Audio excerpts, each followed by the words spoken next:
estamos con el Padre Cosme Andrade en el gustado programa Nuestro Espíritu. Este día, Padre, nos va a hablar sobre la Cuaresma. Padre, ¿qué nos tiene hoy sobre esos tiempos tan hermosos, pero también tan un poco tristes de la Cuaresma? Me sorprende mucho lo de la tristeza de la Cuaresma. Bueno, me sorprende porque, bueno, también en el pasado tal vez pensé como el común denominador piensa hasta el día de hoy. La Cuaresma, ese tiempo donde nosotros, al no comprenderlo, pensamos que es tiempo de privación, tiempo de negación, tiempo en el que uno pasa de rodillas en rezos continuos y constantes en la iglesia, y se nos invita a que confesemos nuestros pecados, a que nos arrepintamos y nos sintamos basura prácticamente, ¿no? Pero no, esa es una imagen negativa de la Cuaresma. La Cuaresma ni es momento de tristeza ni de privación. Es el tiempo más hermoso que le puede suceder al cristiano cuando realmente conoce de qué se trata. ¿De qué se trata la Cuaresma? Miren, la Cuaresma son 40 días dedicados a la oración. Y dedicarse a la oración no es lo mismo que dedicarse al rezo. Cuando nosotros rezamos, nos cansamos. Estamos realizando un trabajo físico, cansado, ¿sí? En cambio, cuando tenemos la oración, como la que hiciera el Señor Jesús allá en el desierto, en ese desierto santísimo frente a Jericó, allí Él estaba en comunión con su Padre. Estaba tan feliz que no se acordaba ni de comer, ni de beber, ni de nada. Él estaba en comunión con su Padre. Él recuperó su esencia divina allí en ese momento. Es decir, estaba en la plenitud de su esencia divina. Él, sin dejar de ser hombre y Dios allí, estaba más que como hombre, como Dios, en comunión con su Padre. Y nosotros precisamente cuando estamos en Cuaresma, estamos en el seno del Padre Celestial, como estaba Lázaro, allí en el seno de Abraham, siendo él reconfortado. Nosotros estamos en el regazo del Padre Celestial, siendo reconfortados, reconstituidos, restablecidos en el antiguo privilegio que teníamos. En el paraíso fuimos creados para vivir eternamente felices, después de la prueba, por supuesto, ¿no? Pero aún antes de la prueba era toda felicidad, armonía, plenitud. Había la presencia de Dios allí con el hombre y la mujer. Si esto era tan hermoso y era el regalo que Dios tenía para su humanidad, para Adán, Eva y su descendencia, nosotros vemos que a través del pecado entra el desorden, se rompe el equilibrio, la armonía, y por esa razón el paraíso se deja de serlo y se convierte en una tierra donde nos cuesta trabajo arrancarle la riqueza, no tanto como en Yucatán, que aquí, a pesar de que es terreno pedregoso, la piedra nos da frutos fabulosos, ¿sí? Pero lo importante es que nosotros, al ver que perdimos nuestro antiguo privilegio, nuestro antiguo status quo, en el que estábamos bien ubicados, bien posicionados, tener de nuestro lado al mismo Dios omnipotente, al mismo Dios amoroso, infinitamente compasivo, ahí estaba de nuestro lado, a nuestro favor, a nuestro alcance, con nosotros, en medio de nosotros. De momento nos expulsa del paraíso, en Adán y Eva. Nos promete un Salvador, que sí, efectivamente vino ese Salvador, pero el mensaje no lo escuchamos porque estamos conformados ahora con una naturaleza humana imperfecta, caída, sumergida en el fango del pecado. Por eso, cuando los cristianos oímos hablar de Cuaresma, como que la naturaleza humana, dañada por el pecado, sigue todavía pensando: ay, Dios mío, tiempo de tristeza, tiempo de andar de rodillas, tiempo de mucha penitencia, pedirle perdón a Dios por todo. No, ese tiempo como que no me gusta, es el tiempo en que no puedo comer lo que yo estoy acostumbrado a comer, vengo a romper el equilibrio de mi vida. ¿Por qué la iglesia es tan cruel conmigo? no es cruel la iglesia, ni nadie se está enseñando contra ti. Sencillamente no has comprendido que esos 40 días son 40 días de gloria, de esplendor, de luz. ¿De luz por qué? Porque el Evangelio vibra, porque retumba en tus oídos y te llega al corazón. Y es constante la prédica del Evangelio, la lectura de la palabra divina llega a tus oídos y llega para llegar a tu corazón. Pero si te haces de oídos sordos, la palabra de Dios no va a cumplir su cometido, va a encontrarse con terreno pedregoso y no va a prosperar allí la semilla.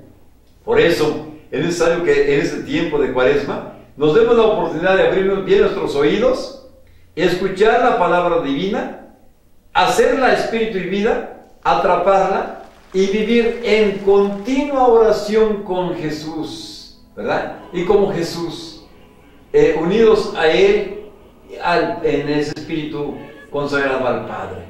Padre, estoy en la fuente de la vida que eres tú.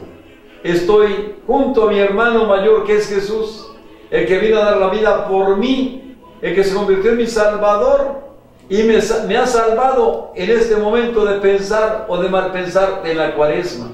Estoy pensando bien de la Cuaresma, porque la oración se ha convertido para mí en un paraíso, en un desierto maravilloso, donde ese oasis, ese remanso de paz tan misterioso, me ha llenado por esos instantes en tu presencia y de tu presencia. Por eso, la Cuaresma, cuando yo la vivo intensamente en comunión con Dios, es cuando la primavera espiritual empieza a florecer en mí.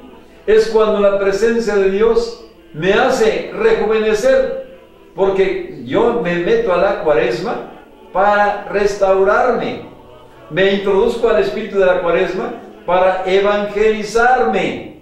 Me meto al espíritu de la Cuaresma para estar en comunión con mi Dios, estar en la fuente de la vida, llenar mi espíritu de energía, de poder, para poder continuar la vida con esplendor y luz, para no pasar la vida sin pena ni gloria, sino con mucha gloria, venciendo las penalidades siempre, siempre vencedores, jamás vencidos, porque así la presencia de Dios en nosotros opera el milagro de la restauración de la imagen y semejanza perdida allá en el paraíso.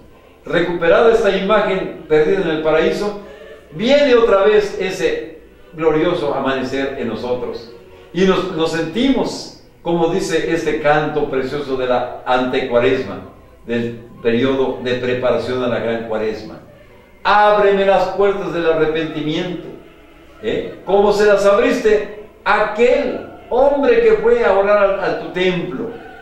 Ese no me pareció sino el publicano, que no se atrevía a levantar sus ojos al cielo porque se sentía tan miserable, pero que al sentirse miserable sintió que tu mano bondadosa le dio ese aliento de vida. Ánimo, hijo, tus pecados ya son perdonados, levántate, vete y vive.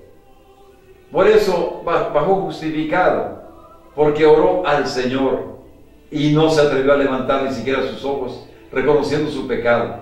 En cambio, la oración del fariseo dice, oraba consigo mismo: Dios, te doy gracias porque no soy como los demás. ¿Sí? Cuando uno ora consigo mismo, no ora con Dios, desplaza a Dios. Desplazar a Dios es estar en la pobreza, en la miseria. La soberbia sale a flote y nos hace ineptos para la palabra de vida. Nos hace tierra estéril para que la palabra de vida germine, florezca en nosotros, dé fruto en nosotros. Por eso, tía Belén, no es tiempo de tristeza, es tiempo de gloria, de esplendor, de luz, tiempo de oportunidad para estar la criatura con su Creador, para que nadie nos arrebate el tesoro que tenemos, que solamente María, la hermana de Lázaro, comprendió. María escogió la mejor parte, que no sería arrebatada por nadie. Llegaba el Señor a su casa y ella estaba con Él, atendiéndole con sus oídos, atenta a la enseñanza. Marta, afanada y turbada por tantas actividades de la casa, no escogió la mejor parte. Al contrario, va y se indignó con el Señor: Señor, ¿No te da cosa que mi hermana me deje servir sola? Dile que me ayude. Marta, Marta, turbada y perturbada estás por tantas cosas, cuando una sola cosa es necesaria. Tu hermana María escogió la parte que nadie le va a arrebatar. Esa parte que nadie puede arrebatarnos es la que debemos tener a Jesús, pero a Jesús no junto a mí, dentro de mí. Le abrimos las puertas del corazón, Él entra a nosotros y hacemos una cena maravillosa, mística, espiritual, de esplendor, de gloria. Pasamos días y noches de gloria con Él, porque en ese momento nosotros estamos llenos de Él y del Espíritu Santo, y oramos, y todo cuanto pedimos en la oración nos es concedido. La oración se vuelve de poder, de respuesta. Pero cuando tenemos la oración de hablar con nosotros mismos, Dios, o sea, yo, idólatra, ¿verdad? Yo, te doy gracias porque no soy como los demás hombres. Yo oro, yo pago mis deudas, yo. Ese egoísmo es una egolatría tremenda, que en lugar de encontrarnos con Dios, me encuentro con la criatura y me empobrezco. Pero cuando estoy en la fuente de la vida, soy el hombre más feliz, el más rico, porque tengo el poder de Dios dentro de mí. Y se da cuenta, tía Belén, no es tiempo de tristeza, es tiempo de gloria. Estar con el Señor, estar en la gloria, estar en el paraíso con Él, donde Adán, lo que él pedía le era concedido, ¿sí? Eva igualmente. Pero cuando metemos el desorden, preferimos a la criatura antes que al Creador, es cuando nos asemejamos al hijo pródigo. Se va a donde alejadas tierras, es decir, se aleja del reino de Dios, del dominio de Dios, de la mirada de Dios, para dedicarse a pecar, al desorden. Y en el desorden, ¿qué logra? Logra quedar en la miseria absoluta.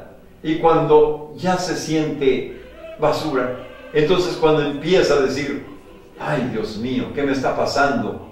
Y si yo soy el hijo de fulano de tal, ¿qué me pasa? ¿Por qué estoy aquí tirado? Y es cuando tocó fondo, se dio cuenta que no tiene nada, que la vida licenciosa le trajo solamente miseria. Entonces cuando recupera su integridad y dice, recuperando su conciencia, regresaré a mi padre, pero me levantaré. Y se levanta de inmediato. No lo está pensando que se va a levantar. Se levanta, me levantaré. Iré a mi padre. Le diré, Padre, pecado contra el cielo y contra ti. No me trates como uno de tus hijos. Quítame hasta el apellido si quieres, pero mira, dame de comer.